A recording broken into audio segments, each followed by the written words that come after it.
L'usage d'un débat d'orientation budgétaire, c'est justement de parler des orientations budgétaires, mais au-delà des simples cases remplies de chiffres, c'est l'occasion d'avoir la feuille de route, un projet de mandature, un projet, vous citiez en avant-propos vos intentions, on ne les retrouve pas dans ce document, vous parliez d'urgence climatique, il faut attendre la page 31, la dernière de ce document, pour que ça soit mentionné, sans préciser d'ailleurs sur quels objets ça porterait. Donc nous ne sommes pas véritablement dans un débat d'orientation budgétaire, et nous le sommes d'autant moins qu'il n'y a pas eu de projet de mandature qui a été présenté, comme c'est l'usage dans les collectivités.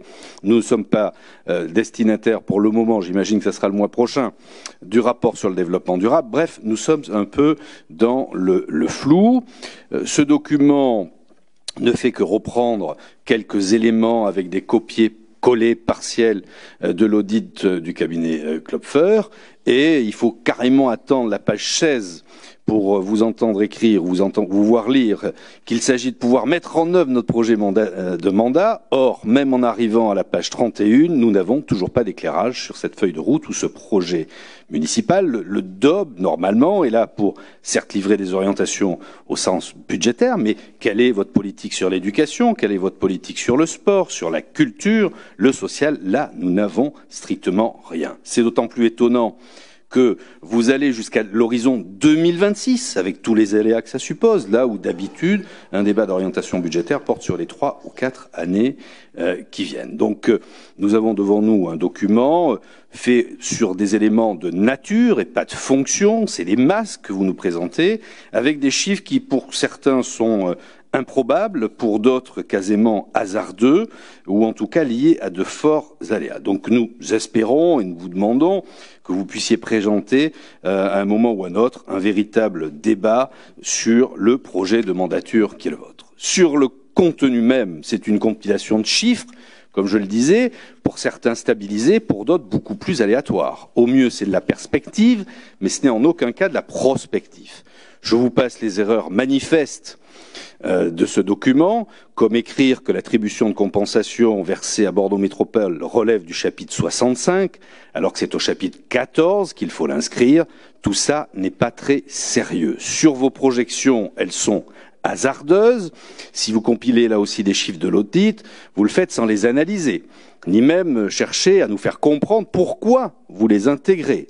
Ainsi, vous pouvez écrire à la page 22 que les charges à caractère général vont augmenter à hauteur de 2 fois l'inflation sur les fluides. C'est un nouvel indice, je ne le connaissais pas en finance locale, mais pourquoi pas, alors que dans le tableau de la page 25, vous inscrivez que s'agissant des charges à caractère général, il y aura plus 1,4% d'augmentation, alors qu'il y a plus de 2,8% sur les fluides. Si on devait revenir à la page précédente, c'est plutôt l'inverse, j'imagine, donc il doit y avoir une confusion dans le tableau, et au-delà de l'incertitude de ce nouvel indice que vous déployez, il y a une mauvaise retranscription dans vos propres tableaux.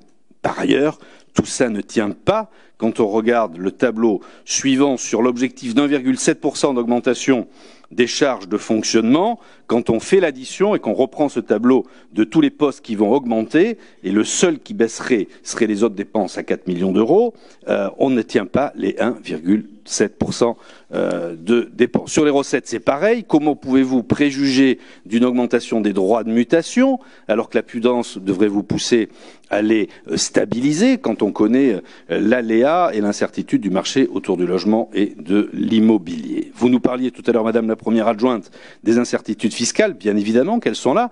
Vous en rajoutez une nouvelle que je découvre, c'est que vous considérez qu'avec la crise, la taxe sur le foncier bâti des commerçants serait menacée. Je rappelle que c'est le propriétaire qui paye la taxe foncière, et quand bien même il le met dans les charges, à la charge de son locataire ou son exploitant, il les paiera quand même à la fin.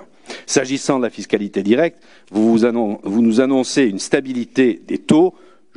Nous vous proposons solennellement d'inscrire au futur budget une baisse de 1% de la taxe foncière bâtie. Ça serait une baisse des impôts. Nous l'avons fait 2 fois de suite précédemment et nous vous demandons de le refaire pour cette prochaine fois. Sur les projets d'investissement, on ne les connaît pas. Vous nous annoncez une masse de 530 millions d'euros jusqu'en 2026, là où je rappelle que nous avions investi beaucoup plus sur les précédents mandats.